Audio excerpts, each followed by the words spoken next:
दिनै आं उदां जाबाय सैथो माने आङो दा प्रडिउससो जाबाय थादोंमोन आङो बेवहायनो आंनाव माने मोनसे वारेन्ट फैनो होदों आरो दा वारेन्टआव आं माने आसुरित जादों तारिक मारिबाय थानाय बेक्तिया बोरै बेफोरबायदि माने वारेन्ट फैखो आं आसुरित जादों आरो दिनै आङो 12 तारिखै जेलावहाय हाबदोंमोन दिनै 17 तारिख दिनै रिलिज जाबाय आरो सरकारनिसिम मा खावलायनो सानो बुंनांगौआथ'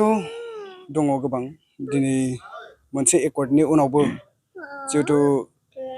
बेफोरो क्ल'जआवबो एफा नायनो मोनदोंमोन दिनै हाइनास आरो नन हाइनास राननाय बेवहाय नन हाइनासफोराथ' जोबलांनायनि खोथामोन दिनैसिम जों बारग'आसै दा आथिखालनि जिथु बिटिसिनि चिफ मानबे हाग्रामा महिलारि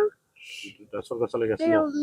बेनि सायाव मा बुंनो सानो जे केसफोरखौ नोंथांमोना फोजोबजानो लुबैदों गमामायैनो सारमोना जोंनि केसनि बागै एसे गोसो होनांगौ जाहाथे जों सुक्ति जाखांनायनि उनावहाय जों जाहाथे बेफोरबायदि जाहाथे खस्थ' मोननांला केसजों जों बेफोरबायदि पानिसिबोल जाबाय थानांला आरो जोङो बेक्ति न'खरनि बागै साननो गोनां मोनसे मोजां सुबिदाखौ जों मोनला बेफोरनि थाखायनो जों सारमोना अननानै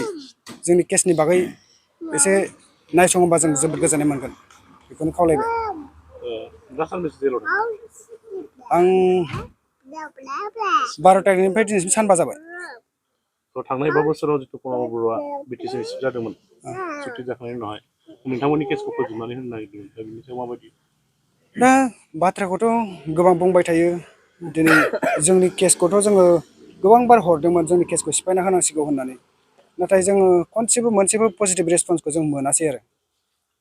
सानदोंमोन जेनेबा केस नाम्बारखौथ' बिनाया हिसाब गैया बयबो बियोमोन दा हरदोंमोनबो नाथाय मोनसेबो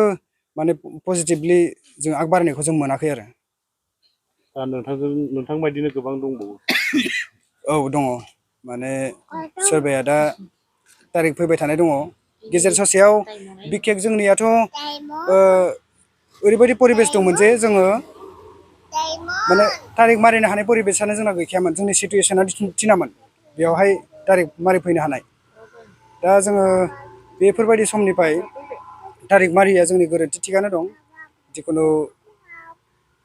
जोङो सानदों बेथ' केसनि खोथा नालाय फैबाय थानाय समफोराव जाहाथे जों बेफोरबायदि केसजों जाहाथे बुग्लेम जाबाय थानाङा खस्थ' होजाबाय थानाङा सारमोना अननानै बेनि बागै गोसो होनांगौ होननानै आं सानो आरो